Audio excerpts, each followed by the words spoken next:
আগন্তুক অহা 11 তাৰিখে ধুবুৰী জিলাৰ এই মানুহখিনি যেহেতু এতিয়ালৈকে ন্যায় পোৱা নাই, ভূমি পোৱা নাই, আদানীৰ কাৰণে মানুহখিনি ঘৰ বাৰী ভাঙি দিয়া হৈছে, উচ্ছেদ কৰি দিয়া হৈছে। আজি মুকলি আকাশৰ তলত আছে, তিৰপল টানি ৰাস্তাত আছে, তাৰো তিৰপল বিলাক ধুবুৰী জিলা আয়ুক্তই টানি টানি চাঙিল দিছে।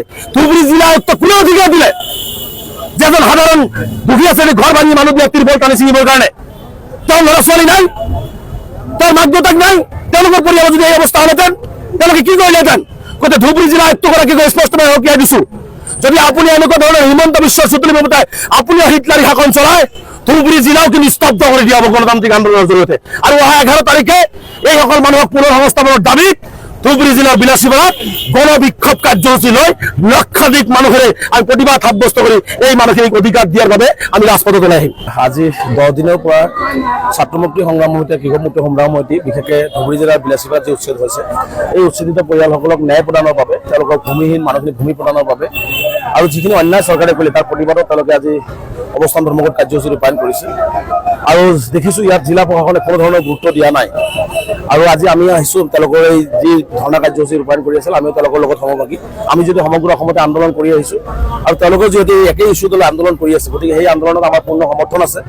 আমি তেওঁলোকৰ লগত সদায় আছোঁ, সদায় থাকিম এই ক্ষেত্ৰবিলাকত। গতিকে আমাৰ স্পষ্ট কথা যে অমানৱীয়ভাৱে ধুবুৰী জিলাত উচ্ছেদ কৰি গ'ল আদানীৰ কাৰণে, ইয়াৰ ফল কিন্তু মুখ্যমন্ত্ৰী ডাঙৰীয়া ভুগিব লাগিব।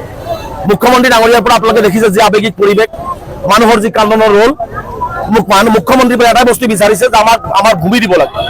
এই মানুহখিনি একো বিচৰা নাই মুখ্যমন্ত্ৰীৰ পৰা। মুখ্যমন্ত্ৰী ডাঙৰীয়াক মই ধৰ্ণাস্থলীৰ পৰা এটা আহ্বান জনাইছোঁ, আপোনাৰ তিল মানুহ যদি মানৱতা আছে, তিল মানুহ যদি হৃদয় আছে, এই আপুনি আদানীৰ কাৰণে আপুনি যি এই মানুহখিনিক বেঘৰ কৰিলে ধুবুৰী জিলাৰ চিৰাগুটাত, এই মানুহখিনিক আপুনি মাটি দিয়াৰ ব্যৱস্থা গ্ৰহণ কৰক। তেওঁলোকৰ ঘৰ বাৰী ভাঙি দিয়া হ'ল, তেওঁলোকৰ মৌলিক অধিকাৰ খৰ্ব কৰা হ'ল, সাংবিধানিক অধিকাৰ খৰ্ব কৰা হ'ল। গতিকে সেই অধিকাৰ ঘূৰাই দিবৰ কাৰণে মুখ্যমন্ত্ৰী ডাঙৰীয়াক আহ্বান জনাইছোঁ।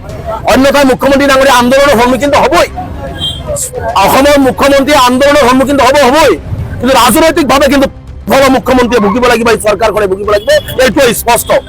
আজি মুখ্যমন্ত্ৰী কয় জাতি মাতি ভেটি অসমীয়া জাতি, মই স্পষ্টকৈ কৈছোঁ অসমৰ ৰাইজে বুজি পাব, শদিয়াৰ পৰা ধুবুৰীলৈকে 10 বছৰ পিছত, 20 বছৰ পিছত বুজি পাব যে অসমৰ মুখ্যমন্ত্ৰী জাতি মাতি ভেটি আৰু অসমীয়া জাতি গঠন প্ৰক্ৰিয়াত মুখ্যমন্ত্ৰী ডাঙৰীয়া যে মিছাৰ আশ্ৰয় লৈ চতুৰাৰিলে যে অসমখনত খাবৰ মাত্ৰ হিন্দু আৰু মুছলমান কৰি থৈ যাব বিচাৰিছে, এইটো আজি নুবুজিলেও 10 বছৰ পিছত বুজিব। কাৰণ মুখ্যমন্ত্ৰী বিচাৰি আছে অসমত অসমীয়া জাতি শেষ হৈ যাওক, অসমীয়া জাতি গঠন প্ৰক্ৰিয়া ভাঙি যাওক, ইয়াত কেৱল হিন্দু আৰু মুছলমান থাকক। যিটোৱে মুছলমানে এক পক্ষত কথা ক'ব, RSSৰ নেতৃত্বত হিন্দু এক পক্ষত কথা ক'ব, এই ধৰণৰ এটা পৰিৱেশ থাকক, এইটো মুখ্যমন্ত্ৰীয়ে বিচাৰি আছে।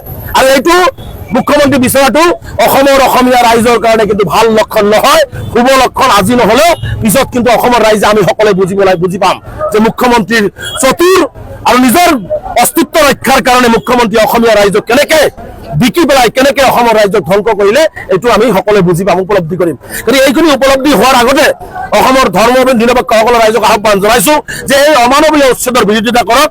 মুখ্যমন্ত্ৰীয়ে যিবিলাক কৰ্ম কৰি আছে, যিবিলাক তেওঁ কথা বতৰা আৰম্ভ কৰিছে, এইবোৰে কিন্তু অসমখনৰ কাৰণে ধ্বংস মাতি আনিব। মুখ্যমন্ত্ৰীৰ বুকুত সাহস নাই। আজি ফৰেষ্টৰ মাটি কিমান কোন মানুহে দখল কৰি আছে, সেইটো শ্বেতপত্ৰ যোগে ৰাজহুৱা কৰাৰ সাহস নাই।